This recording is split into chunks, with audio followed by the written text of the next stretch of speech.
Muy buenas, tengan ustedes muy buenas noches.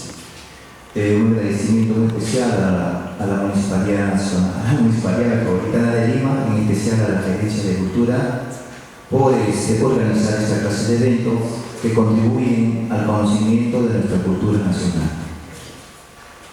Bueno, yo voy a preparar un artículo y el tiempo que tengo es 45 o menos de 45 minutos que me acaban de señalar.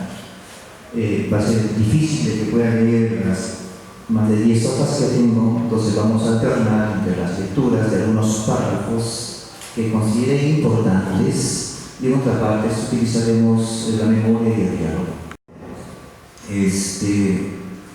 El Perú no ha sido muy proclive en organizar políticas culturales. Hasta donde yo sé, oficialmente existieron 3 políticas culturales, y las únicas, comparadas a las políticas culturales que hay en Chile, en otros países, en Argentina, Colombia, que desde ese tiempo ellos tienen las orientaciones culturales del caso. En el caso peruano no sucedió. Hubieron muchos factores históricos, políticos, económicos que impidieron que tengamos, inclusive hasta hoy en día, una política cultural permanente. Casualmente, esta reflexión de las celebraciones de las Pampas de Mancaes durante el gobierno de Augusto Bellería, el llamado oncenio de 1919 a 1930, se va a convertir casualmente en la primera política cultural del Estado. Y lo curioso es que se convierte también en una de las primeras políticas culturales a nivel latinoamericano, que 40 años después de producida, tanto el presidente Banzer en Bolivia y Domingo Perón en Argentina, comienzan a organizar la política desde una perspectiva, comienzan a organizar la cultura desde una perspectiva política, ¿no? Como una forma de control social, como una forma de un clientelaje político, como lo vamos a ver.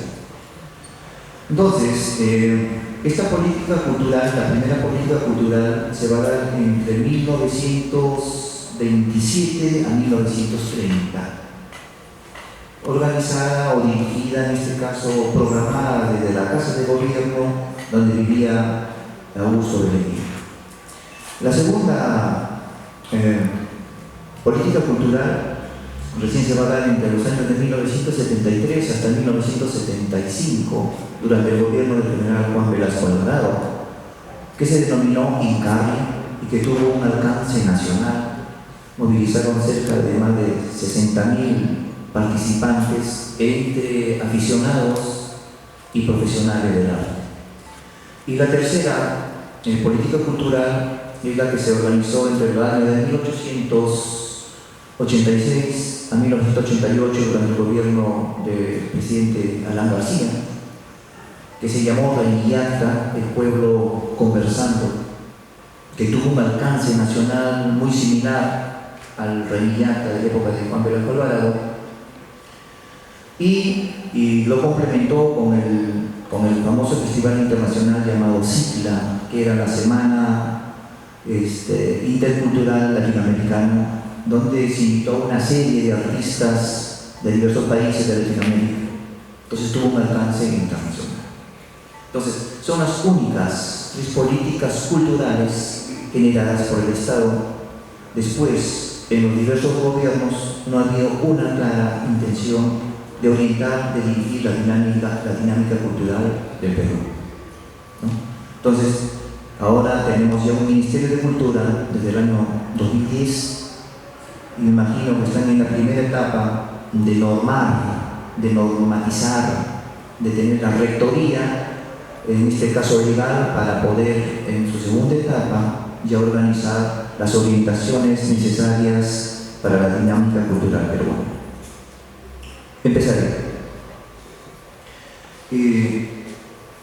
Bueno, vamos a sintetizar. Las Pampas de Mancaes, de un conjunto, según Bolaños, es un historiador sanmarquino que hizo un estudio sobre los bosques de Lima antes de las llegadas españoles, y señala que desde las pampas de Mancaes hasta lo que es hoy Mangomarca, que es el distrito de San Juan del Lurigancho, hoy una urbanización, y también había una cultura, los marcas de los mangos, era todo un solo bosque extenso, un inmenso bosque donde habitaban los venados, habían patos silvestres, había perdices. Entonces era un bosque tupido y lleno de una flor amarilla que justamente se llamaba Amancaes. De ahí proviene el nombre de Pampas de Amancaes.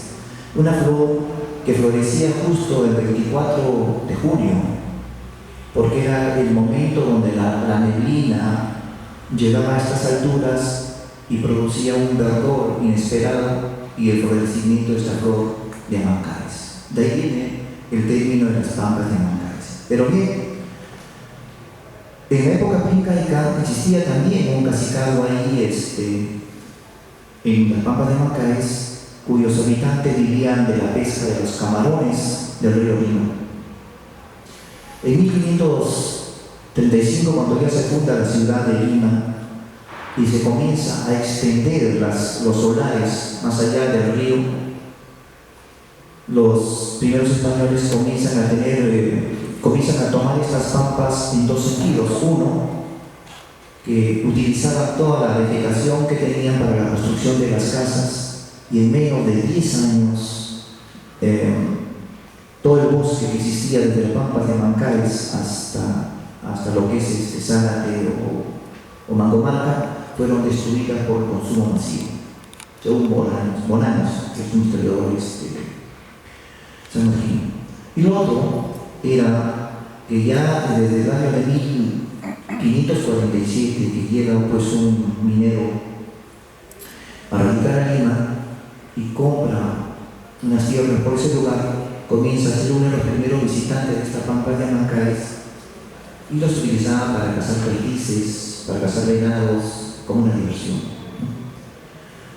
Y luego, por esos años, como él era creyente de San Bartolomé, le crea una pequeña capillita. Y luego de los actos homílicos pasaban pues a las diversiones campestres. Cuenta la leyenda de que una niña indígena un día se había encontrado con un hombre que se parecía a Cristo y que le entregó una carta para que lo lleve al prior. Entonces el prior lee la carta y en la carta decía que querían que construyan una pequeña capilla en una piedra donde estaba grabada la imagen de Cristo. El prior fue hasta ese lugar, se apersonó al lugar y en efecto encontró la piedra con el rostro de Cristo y por primera vez se construyó una pequeña capillita que luego pasó a nombrarse como San Juan el Bautista y se quedó con ese nombre. Otra leyenda de la época señala que más bien se construyó esta capilla con el fin de evitar que surja el volcán del Cerro San Cristóbal, porque habían encontrado algunas grietas donde salía el agua caliente. Entonces se forjaron esta capilla. Lo uno o lo otro es lo que nos narra la historia, pero lo cierto es que las pampas de Amancaes ya era frecuentada en la época virreinal por virreyes como un patio de diversión, como un patio donde se podían llevar las comidas y aprovechar el deporte de la casa. Entonces, durante la época colonial era con cierta frecuencia visitada por los virreyes, pero también por la gran masa popular que estaba compuesta por morenos, zambos, negros, mulatos, que construyeron una especie de rancherías o barracas, que le llamaban así, que eran pequeñas chocitas hechas de madera, donde pedían la comida, donde tenían sus crápulas, es decir, se embriagaban, festejaban. Estamos hablando de la época colonial. Luego este Pampas de Mancaes, ya en la época más moderna, en la época republicana, va a ser visitada también ya por los obreros, por labradores, pero era un centro, un rincón donde se había acumulado el criollismo. Por supuesto que las festividades de las Pampas de Mancaes, que primero tuvieron un carácter religioso, para la época republicana deja ese carácter religioso y se convierte en toma un carácter o un aspecto más popular. Ya no iban los grandes señorones aristocráticos ahí, sino que era simplemente un espacio donde el pueblo se juntaba para celebrar sus tradiciones, la fiesta de San Juan. Entonces, entre 1820 hasta 1880 hay una serie de documentos periodísticos, hay una serie de diarios de personas, tanto nacionales como extranjeros, que nos narran sobre las actividades en las Pampas de Mancaes. Por ejemplo, Manuel Asensio Segura, un gran dramaturgo peruano, crea un drama que se llama Los lances por las Mancaes, explicando las cosas que sucedían. El poeta Felipe Salaverry también dedica unos poemas muy hermosos sobre las actividades que se daban allí en las Mancaes. En 1856, Fuentes Atanasio, Manuel Fuentes Atanasio, publica un libro que se llama Lima, Descripciones Estadísticas, etcétera, etcétera, con dos intenciones. La primera era demostrar al público extranjero, a la mirada europea, de que el Perú era un país solamente de indígenas con plumas, como tal se conocía el Perú, y cada viajero extranjero que venía explotaba esta imagen de indígena y igualaba, homogeneizaba todo el Perú como que fuéramos indígenas con arcos y flechas. Es motivado, publica este libro con una serie de dibujos, una serie de litografías, donde demuestra que en el Perú había una gran variedad de razas, desde el negro puro, el negro requinto, el sambo, el mulato, el corterón y el quinterón, los diversos tipos de blancos y los diversos tipos de indígenas. Y su segunda intención en ese libro es describir las fiestas que se daban en las Pampas de Mancaes, y donde él dice que era un coloquio profesamente popular, donde se hacían los anticuchos, se llevaban los picarones, las champañitas, tamales, la chicha, el ron, me refiero al ron de caña, y era una fiesta popular, la fiesta de San Juan Bautista que se celebraba en esas Pampas. Estamos hablando de la época de 1800. Inclusive el tunante, Abel Roja, también tiene unos elogios sobre las Pampas de Mancaes. Darío Mejía, que es un investigador peruano que vive en Australia, publicó en el año 2010 un artículo muy interesante que sería bueno que lo leamos. De repente es el artículo más completo sobre la presencia del criollismo en las festividades de las Pampas de Mancaes. Y nos da una serie de nombres y de grupos que participaron en los siglos, a los finales del siglo XIX y 1800. Él señala, por ejemplo, que en las Pampas de Mancaes solamente se bailaba la zamacueca, y la zamacueca era acompañada con un arpa y una guitarra. Y cita un autor que nos da el primer indicio del cajón peruano en los años de 1860, donde dice que se desclavaba una especie de caja y luego tocaban los negros o los morenos con sus manos y les sacaban sonidos, y con eso acompañaban a la zamacueca, y que por eso a la zamacueca se le conocía con el nombre del baile del cajón, la danza del cajón, o la polca del cajón, como lo señala Darío Mejía. Entonces, nos están señalando que esta Pampa de Mancaes era un refugio del criollismo de antaño, que se resistía frente a los cambios de la modernidad que a partir de 1880 estaba sufriendo la ciudad de Lima. Entonces, el baile predilecto, y tal vez el único, era simple y llanamente la zamacueca. La guitarra, el arpa y esta especie de cajón destemplado de los clavos para que le den un sonido agradable. En unas narraciones de los cronistas de época señalan que no se escuchaban las polcas de salón y que muy tardíamente luego se introduce el vals, se introduce el lundú o landó, el lundú que lo llamaban en esa época, que ha sido una introducción muy lenta dentro de la fiesta de Pampas de Mancaes, porque ellos ya tenían una característica cultural, la defensa de la zamacueca. Pero la zamacueca no solamente se bailaba ahí, también se bailaba en los sectores populares, en los barrios altos, en los solares, en los callejones, en las quintas. También la zamacueca compartía ya con la marinera, que tenía otro nombre. El autor Collantes, en un libro del Policarpo de 1987, señala que la zamacueca también era conocida con otros nombres: el maicito, la ecuatoriana, la chilena, la zancalagua, en fin, había una serie de denominaciones para la zamacueca, hasta llegar a lo último, que es la marinera. Bueno, para 1900 ya las festividades de las Pampas de Mancaes habían decaído. Las diversas crisis del contexto internacional político del Perú estaban cambiando.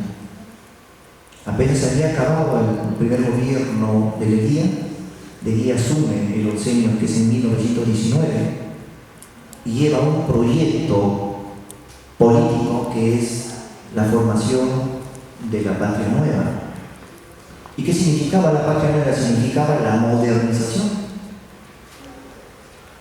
A Leguía hay que reconocerle, se le acusa, sí, en efecto, de ser autócrata, dictador, ególatra, porque fue el único presidente que en vida inauguró más de 60 bustos con su rostro en diversas partes del Perú y en Lima. Fue el único que ordenó a sus seguidores que escriban un libro sobre él, que fue un libro póstumo, publicado en el año 1933, que se llama El álbum perdido de Leguía, donde estas fotos fueron extraídas de ese libro. Entonces, pero hay que reconocer en Leguía que fue el primero que de cierta manera se enfrentó a la república aristocrática, a pesar que también provenía de la oligarquía. Se enfrentó a la oligarquía y lo apartó del poder ejecutivo, o sobre el poder ejecutivo, rompió esas influencias. Pero para eso él tenía que buscar los refuerzos populares y los encontró en el movimiento indigenista. Por eso que él en su primer gobierno apoyó el movimiento estudiantil del año de 1909, liderado por Luis E. Balcarce en el Cusco, y le pone un rector traído de los Estados Unidos, el señor Giuseppe, que se quedó en el Perú y que cambió el panorama educativo del Cusco. Pero también apoyó el movimiento del año de 1913, que se conoce como la Bohemia norteña, donde estaba César Vallejo, Añator, Escipión, varios integrantes más, Obrero. Ya en su segundo gobierno, en el oncenio de 1919, él capta a este movimiento indigenista y los atrae hacia su gobierno, a Luis E. Balcarce, a Miguel Escalante, que eran grandes ideólogos del movimiento pro-indigenista. Entonces la idea era enfrentarse a la oligarquía a través del movimiento indigenista y controlar los levantamientos de 1917, 21, 23 y 27 de los indígenas de las zonas andinas. Entonces una forma de frenar. Y la otra forma era ingresar a la mente del pueblo a través de la cultura, y planea casualmente esta primera política cultural. En 1923, el alcalde de Pereira Los Ríos, de la Municipalidad de Lima, lo invita a participar y a observar, y él ofrece apoyarlo económicamente. Y en efecto, en 1926 le pone a su disposición un equipo de animadores y promotores culturales para que oficialmente oficialicen la fiesta de Amancay, que era una fiesta popular, una fiesta organizada por el pueblo, de acuerdo a la voluntad de las circunstancias. Pero había una imposición, había que no solamente ser una manifestación popular, sino que debían entrar también las clases oligárquicas o las clases altas. Y para ello le ofrece el desarrollo de la infraestructura de Lima. Va a construir dos grandes caminos carrozables para que lleguen los carros hasta la pampa de Amancay, ordena la limpieza de las piedras de la pampa de Amancay, construye estrados, construye estacionamientos para los carros, como vamos a ver en las imágenes. Entonces hace una serie de arreglos para que la pampa de Amancay no solamente sea un refugio del periodismo, sino también de la modernidad y dos fundamentos. Uno, la ampliación de la cobertura de la infraestructura de las pampas de Amancay, y para eso tenía que ingresar, se abre el concurso de los caballos de paso, se abre el concurso de la pelea de gallos. Entonces las clases, los criadores limeños comenzaron a participar. De esta manera él estaba formando junto al pueblo las clases también ricas, pudientes de la Lima moderna, pero en su mente era integral. Y ese es el segundo punto, que a partir del año de 1927 la Casa de Gobierno comienza a invitar a las diversas delegaciones andinas. Entonces, entre 1927 a 1930 van a llegar delegaciones primero del Cusco, después de Ayacucho, luego Puno, luego van a venir de Cajamarca, de la zona de Junín, de la zona de Ancash. Y ese festival, que era plenamente criollo, mazamorrero, de antaño, tradicional, se va a convertir en un festival abierto, un festival nacional, tal como él lo había planificado. Y para esto va a crear una serie de premios: el premio Presidente Augusto Bereguía, el premio Presidente de la Sala de Senadores, en fin, como motivador para que estos grupos participen. Esto trae como consecuencia el crecimiento poblacional de Lima. Para 1911 en Lima vivían 180.000 habitantes. Para 1940 había llegado a 1,5 millones. ¿Por qué?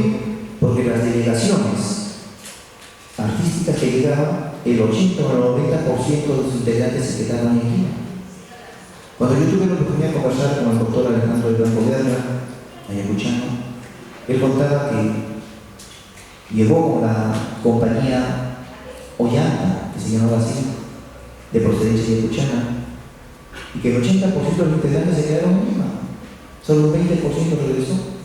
Entonces Lima, a partir de los años de 1927, fue lentamente poblada por estos migrantes artistas.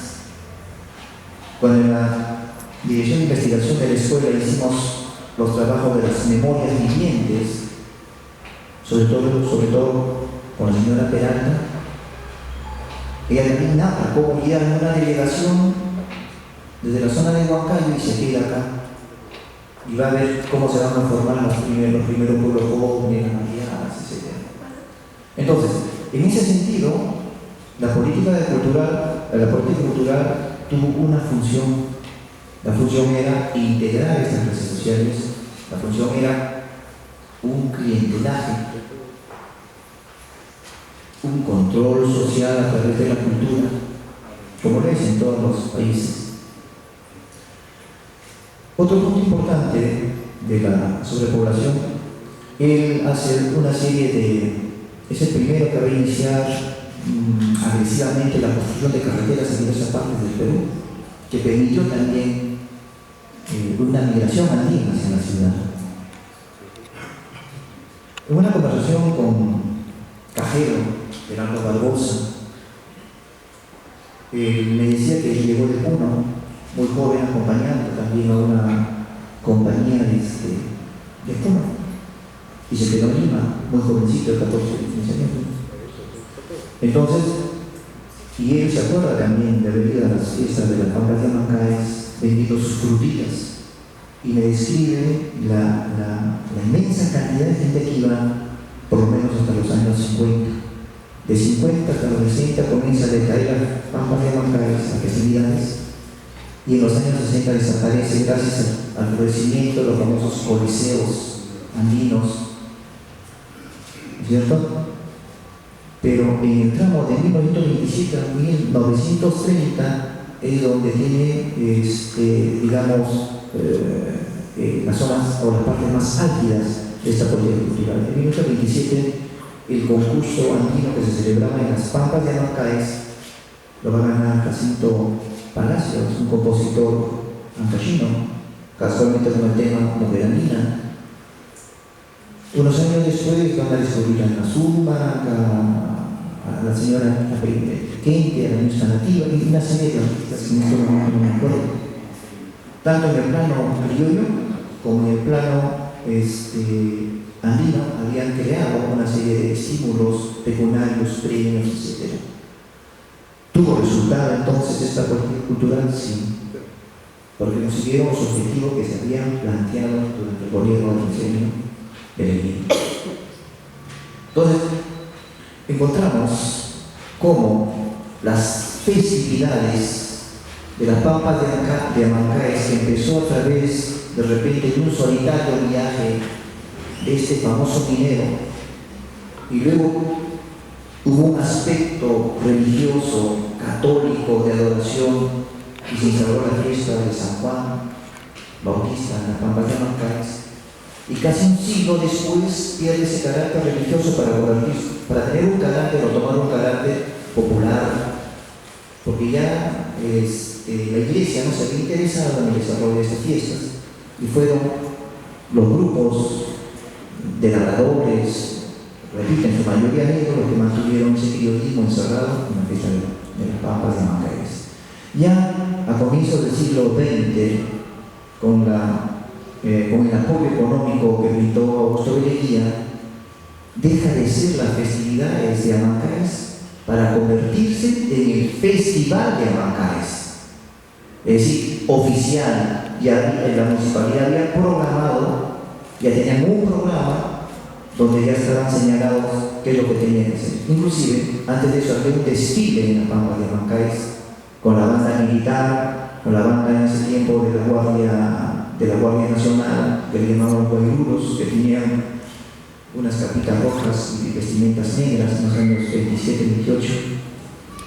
Entonces, pasó de tener un carácter popular de libre producción a una cuestión previamente planificada. ¿Sí? Entonces, para concluir, quiero leer solamente el colofón, la última parte del artículo que había preparado. Lo voy a colgar en la página central para que ustedes tengan acceso. Colofón, ¿qué es lo que nos dice? Sin imaginarlo, leía que implantaba por primera vez una política cultural no solo en el Perú, sino en Latinoamérica. 30 años después, sus similares de Argentina, Perú y Banzer en Bolivia, tomando como ejemplo la experiencia peruana, desarrollarán un populismo cultural en sus países, defendiendo a artistas y sujetando políticamente el arte al servicio del gobierno. Volviendo al tema, las festividades de la Pampa de Huancaes se convirtió por injerencia del gobierno de Leguía en un festival de integración nacional que dio grandes réditos políticos, quedando en la historia como la primera política cultural del Estado peruano. Muchas gracias. Sé que hace en 2010 en la UGEL,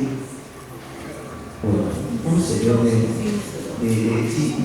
Lima, conjuntamente con la municipalidad, hicieron un festival, pero los componentes eran los estudiantes, es decir, los niños de primaria, de secundaria, presentaron una serie. Entonces, el espacio inmenso que ustedes han visto en 1928 ya desapareció. Entonces, una población y ya no queda el espacio físico solamente en la memoria de los recuerdos. Ya, es el distrito del Ritmo. En el distrito del Ritmo. Gracias. ¿Otra pregunta, caballero? Sí. ¿Cuál fue el último festival que se realizó y las artistas que participaban una vez que finalizó el festival, ¿qué fue de ellos? Hasta donde yo sé, desde los años 50, 51 tuvo su decadencia, su caída y ya perdió la prestancia.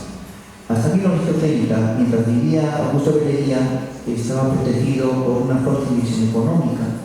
Desde 1932 a 1937, el municipio y un comité de personas intentaron mantenerlo mantenido. De ahí tuvo una especie de baja y el 40 lo trataron de revivir. Entonces han estado una constante oscilación entre momentos álgidos y momentos bajos. Pero la década del 50, que es muy interesante y no se ha estudiado, es la época donde ya empieza la debacle por aquí tenía algunas anotaciones de algunos artistas que nos señala Mejía. Si me permiten leer, por ejemplo, ya en la marinera, tengo los nombres, aquí tengo los nombres que anoté. En los años 50, ¿dónde estás? Un ratito. Ya.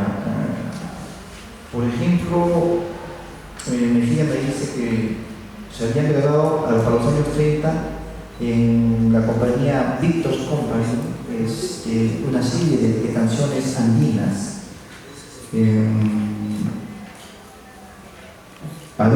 Por ejemplo, Isabel Fontané, Gerardo Jiménez, Irene Risco, Francisco Monserrate, y llega al festival en los años 50 representando la marinera.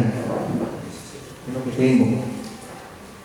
Y deben haber más. Lamentablemente no han quedado las documentaciones de estas programaciones y lo poco que se ha podido recoger a través de las fotos son gracias a las publicaciones que se hacen en el álbum de Augusto Belería, publicado el año de 1933. Y se están haciendo esfuerzos de recuperar las evidencias fotográficas.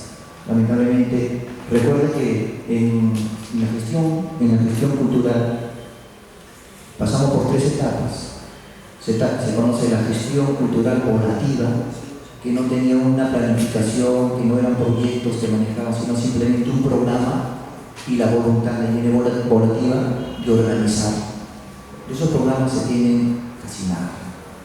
La otra segunda gestión es cuando ya hay una previa planificación y el gestor cultural ya trabaja con proyectos que quedan para el futuro, documentos de cómo se ha planificado una actividad cultural, ¿no? Eso es, no sé si ¿Los artistas no pasaron a la televisión? Correcto. Cuando en 1960, 62, con Alanya, José María Arguedas y otros promotores más, la mayoría de estos artistas que participaban en las Pampas de Amancay, que ya la televisión había caído, pasan a ser componentes de estos primeros coliseos, especialmente el Coliseo Nacional, el Coliseo Cerrado, varios coliseos que se abrieron por el porvenir. Tiene mucha razón.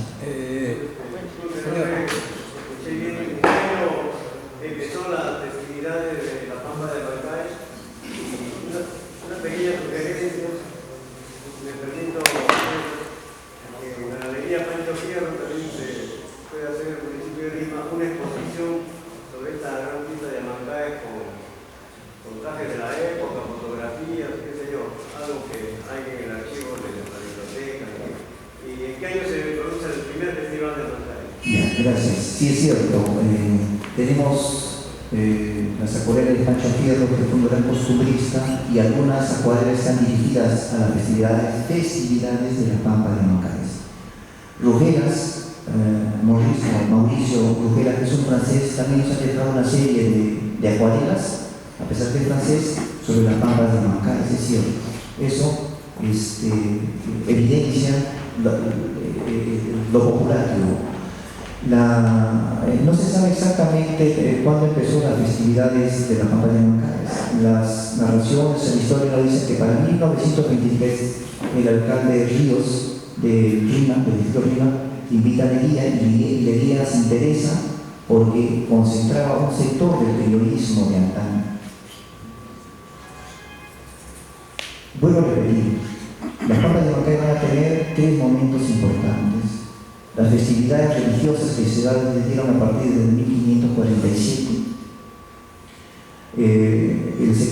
La parte popular que se va a dar a fines de 1790 hasta 1880, y en 1900 lo que podríamos llamar ya no las festividades de carácter religioso y popular, sino ya el festival que genera el gobierno de Augusto Beleguía y lo convierte en una política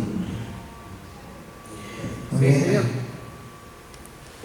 Buenas noches, felicitándole al expositor que estamos volviendo a vivir la identidad de nuestra nación. Lo que no estaríamos siempre es la palabra andino, debemos corregir. De Océano hasta Brasil, el país es accidentado, altos y bajos. A eso se refiere el andino. Siempre asistan a las programaciones que realiza el SENDAF. En el SENDAF también hay esas preocupaciones que nos acaba de señalar la participante. El SENDAF es una institución que tiene desde que era el 1974, entonces por lo tanto tiene una serie de investigadores, ¿no? y constantemente están colgando en su página artículos que se van a trabajar. Eso es todo, gracias. Muy amable. Fuerte palma para el señor Lucas Solidario por su presentación. Gracias.